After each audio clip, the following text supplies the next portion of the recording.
नोएडा के फैक्ट्रियों में काम करने वाले मजदूरों का प्रदर्शन 14 अप्रैल को भी देखने को मिल रहा है। मंगलवार की सुबह भी कई जगहों पर मजदूरों ने पुलिस पर पथराव किया, जिससे हालात तनावपूर्ण हो गए। इस पथराव में कई पुलिसकर्मी घायल भी हो गए। लगातार हो रही घटनाओं के चलते पूरे नोएडा में सुरक्षा व्यवस्था कड़ी कर दी गई है। कई फैक्ट्रियों के बाहर श्रमिक केवल इसलिए जमा हुए जिससे वे हाजिरी यानी पंचिंग कर सके, जिससे उनकी सैलरी में कोई कटौती ना हो। लेकिन ये प्रदर्शन अब फैक्ट्रियों में काम करने वाले मजदूरों से आगे निकल चुकी है। नोएडा की हाउसिंग सोसाइटीज में घरों में काम करने वाली होममेड भी वेतन बढ़ोतरी की मांग को लेकर प्रदर्शन करने के लिए सड़क पर उतर आईं। नोएडा सेक्टर 121 की क्लियो काउंटी सोसाइटी में सुबह जो मेड है उनके द्वारा जो प्रदर्शन किया गया, उसके दौरान ही थोड़ी बहुत पत्थरबाजी भी हुई है, जिसमें स्थानीय लोग जो हैं, जो मेड हैं या फिर जो उनके साथी हैं, उनका ये कहना है कि पथराव पुलिस की तरफ से भी किया गया था। उसके जवाब में इन लोगों ने पथराव किया है। ये जो गली है, इस गली में अंदर पुलिस भी गई थी और यहाँ से जो लोग निकल रहे थे या यहीं से जो महिलाएं अधिकतर घरों में काम करती हैं, वो यहाँ अंदर इसी कॉलोनी में रहती हैं, और जब वो बाहर आ रही थी या फिर पुलिस उनको डिटेन करने के लिए यहाँ पहुँची है, उसके विजुअल भी सामने आए हैं। और इन लोगों का ये कहना है कि पुलिस ने जब महिलाओं को पकड़ना शुरू किया या फिर हल्का जब बल प्रयोग किया, तो उसमें एक प्रेग्नेंट महिला भी घायल हुई है। हालांकि वो महिला कहाँ रहती है या क्या नाम है, इस बारे में किसी को जानकारी नहीं है। और हमने कुछ लोगों से, जो लोग यहाँ रहते हैं, जो मेड है, वो उन्होंने भी हमारे कैमरे पे बात की है। नोएडा के 121 सेक्टर में बड़ी संख्या में घरों में काम करने वाली महिलाएं सड़कों पर प्रदर्शन करते हुए नजर आईं। द फेडरल देश से बात करते हुए कई होममेड ने बताया कि जो वेतन उन्हें मिल रहा, उससे उनका घर चलाना दुभर हो चुका है।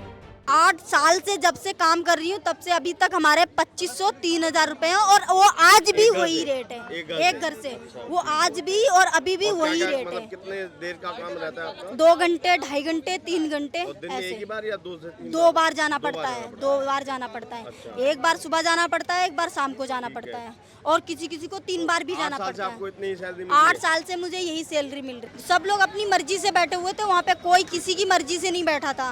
क्योंकि सैलरी, महंगाई सिर्फ मेरे लिए नहीं बढ़ी है, हर किसी के लिए बढ़ी है। इस सब के बीच सवाल उठता है, जब ऊंची इमारतों, हाउसिंग सोसाइटी से लैस उत्तर प्रदेश के गेटवे माने जाने वाले नोएडा, ग्रेटर नोएडा में इतनी बड़ी हिंसा हो रही है, तो कहां हैं जनता के नुमाइंदे, कहां हैं नोएडा के सांसद और विधायक? पिछले 2 दिनों से नोएडा जल रहा, हिंसा की चपेट में है, लेकिन नोएडा के बीजेपी सांसद महेश शर्मा और बीजेपी विधायक पंकज सिंह इन घटनाओं के दौरान जनता को शांत करने के लिए कहीं नजर नहीं आए। जनता के नुमाइंदों ने उन्हें अपने हाल पर ही जीने के लिए छोड़ दिया है। वहीं उत्तर प्रदेश सरकार के मंत्री अनिल राजभर के इस शर्मनाक बयान को सुनिए।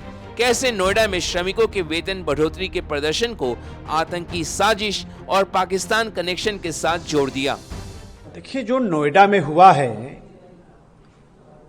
उसमें किसी बड़ी और गहरी साजिश की बू आ रही है। 4 आतंकवादियों का गिरफ्तार होना,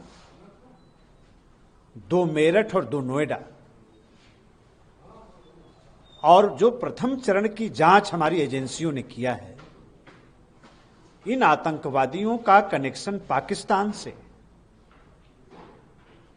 जो पाकिस्तान में हैंडलर बैठे हुए हैं, उनके बताए गए रास्ते पर, उनके मार्गदर्शन में ये काम कर रहे हैं।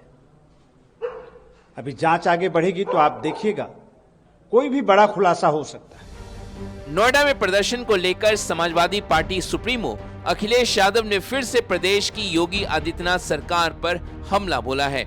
उन्होंने पूछा, अगर प्रदेश में इतनी बड़ी साजिश हो रही थी तो कहां थी सरकार की खुफिया एजेंसियां?